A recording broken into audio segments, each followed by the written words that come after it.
महाभारत युद्ध के यूं तो कई कारण गिनाए जा सकते हैं, लेकिन भलीभांति विचार करने के बाद यह सिद्ध हुआ कि ये चार कारण नहीं होते तो महाभारत युद्ध कभी होत ही नहीं। वन निषाद राज की शर्त। राजा शांतनु का विवाह गंगा से हुआ था। गंगा के गर्भ से महाराज शांतनु को 8 पुत्र हुए, जिनमें से 7 को गंगा ने गंगा नदी में ले जाकर बहा दिया। वचन के बंधे होने के कारण शांतनु कुछ नहीं बोल पाए। जब गंगा का 8वां पुत्र हुआ और वह उसे भी नदी में बहाने के लिए ले जाने लगी तो राजा शांतनु से रहा नहीं गया और उन्होंने इस कार्य को करने से गंगा को रोक दिया। गंगा ने कहा, राजन, आपने अपनी प्रतिज्ञा भंग कर दी है, इसलिए अब मैं आपके पास नहीं रह सकती। इतना कहकर गंगा वहां से अंतर्ध्यान हो गई। महाराजा शांतनु ने अपने उस पुत्र को पाला पोसा और उसका नाम देवव्रत रखा। देवव्रत के किशोरावस्था में होने पर उसे हस्तिनापुर का युवराज घोषित कर दिया। यही देवव्रत आगे चलकर भीष्म कहलाए। अब जब गंगा चली गई तो एक दिन शांतनु यमुना के तट पर घूम रहे थे कि उन्हें नदी में नाव चलाते हुए एक सुंदर कन्या नजर आई। शांतनु उस कन्या पर मुग्ध हो गए। महाराजा ने उसके पास जाकर उससे पूछा, हे देवी, तुम कौन हो? उसने कहा, महाराजा, मेरा नाम सत्यवती है और मैं निषाद कन्या हूँ।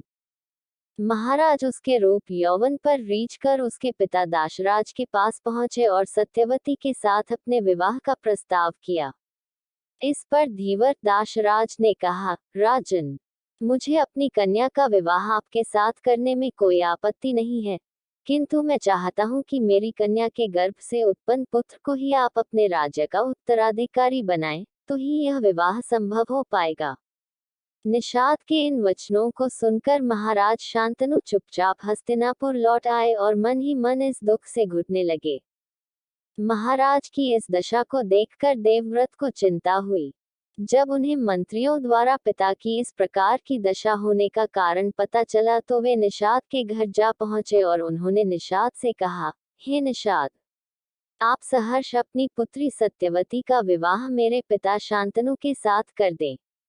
मैं आपको वचन देता हूँ कि आपकी पुत्री के गर्भ से जो बालक जन्म लेगा वही राज्य का उत्तराधिकारी होगा। कालांतर में मेरी कोई संतान आपकी पुत्री के संतान का अधिकार छीन न पाए, इस कारण से मैं प्रतिज्ञा करता हूँ कि मैं आजन्म अविवाहित रहूंगा। उनकी इस प्रतिज्ञा को सुनकर निषाद ने हाथ जोड़कर कहा, हे देवव्रत, आपकी ये प्रतिज्ञा अभूतपूर्व है।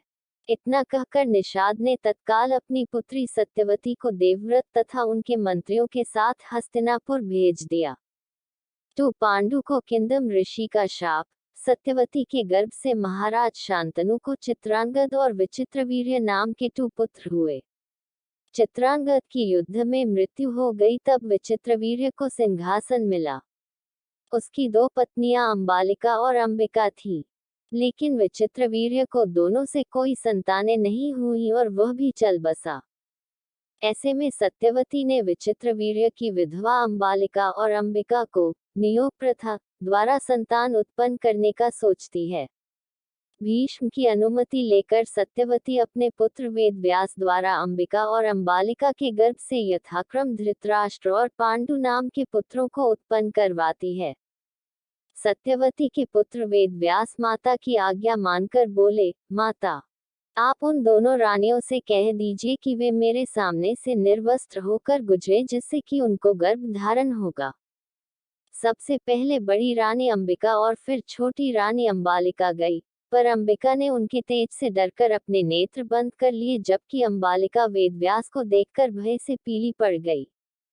वेदव्यास लौटकर माता से बोले, माता, अंबिका को बड़ा तेजस्वी पुत्र होगा, किंतु नेत्र बंद करने के दोष के कारण वह अंधा होगा, जबकि अंबालिका के गर्भ से पांडु रोग से ग्रसित पुत्र पैदा होगा।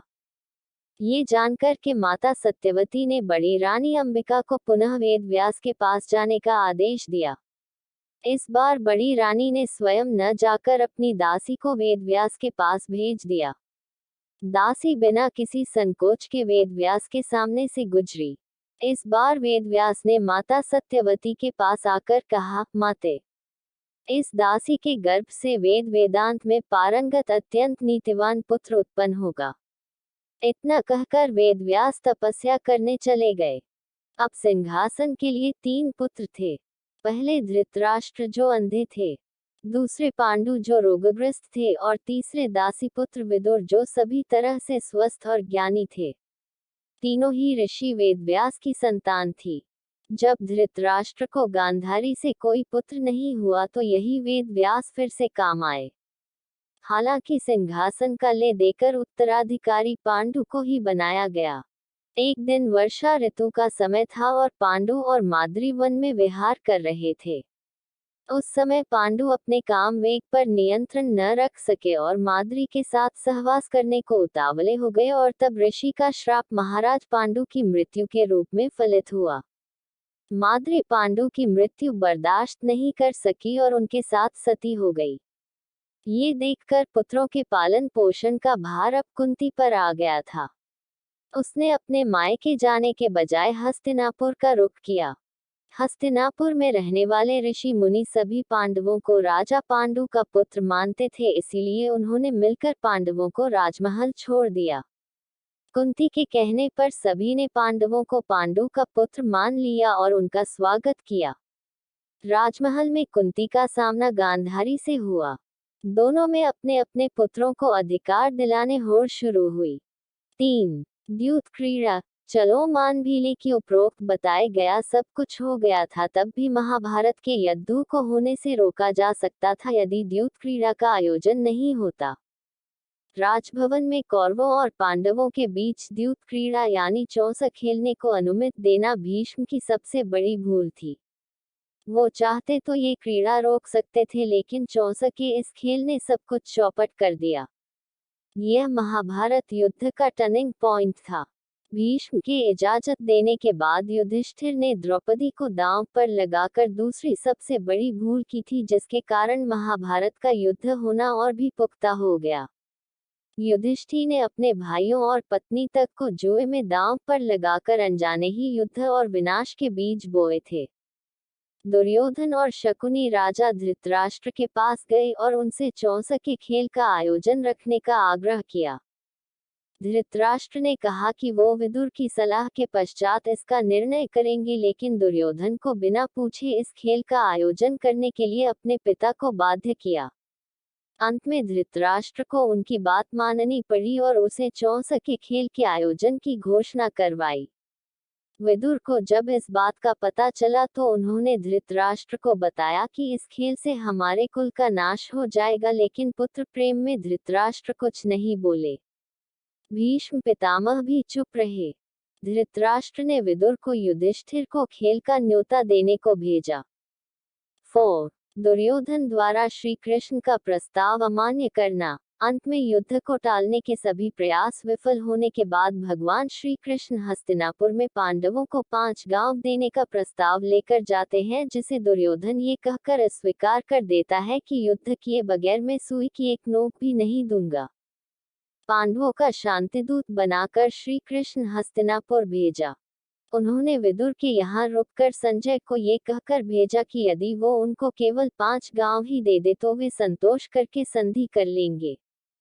उधर दुर्योधन ने अपने पिता को संधि प्रस्ताव स्वीकार करने से रोकते हुए कहा, पिताश्री आप पांडवों की चाल समझे नहीं।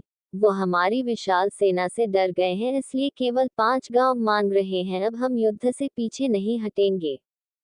धृतराष्ट्र ने समझाया, पुत्र यदि केवल 5 गांव देने से युद्ध टलता है तो इससे बेहतर क्या हो सकता है, इसलिए अपनी हट छोड़कर पांडवों से संधि कर लो ताकि ये विनाश टल जाए। दुर्योधन अब गुस्से में आकर बोला, पिताश्री मैं एक तिनके की भी भूमि उन पांडवों को नहीं दूंगा और अब फैसला केवल रणभूमि में ही होगा।